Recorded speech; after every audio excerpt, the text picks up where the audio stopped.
Bərdə rayonunun Alaçadırlı kəndində fəaliyyət göstərən pendir sexində gigiyena qaydalarına əməl olunmaması kənd sakinlərinin haqlı narazılığına səbəb olub. Yerli sakinlərin bildirdiyinə görə sexdə sanitar normalar kobud şəkildə pozulur, işçilər xüsusi geyim formaları olmadan istehsal prosesində iştirak edirlər.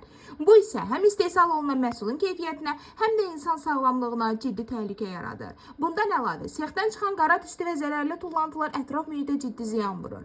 Havanın çirklənməsi kənd ərazisində ekoloji tarazlığı pozur, əkin sahələrinə və yaşayış mühitinə mənfi təsir göstərir.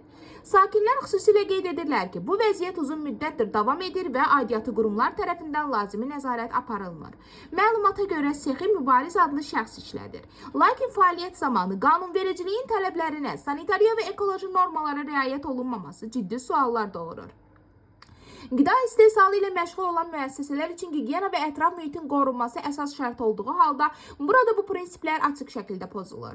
Kənd sakinləri Qida Təhlükəsizliyi Agentliyindən, Ekologiya və Təbii Sərvətlər Nazirliyindən, eləcə də yerli icra orqanlarından xahiş edirlər ki, məsələ ciddi şəkildə araşdırılsın, yoxlama aparılsın və qanunsuzluqlara yol verənlər barəsində qanuna uyğun tədbirlər görülsün.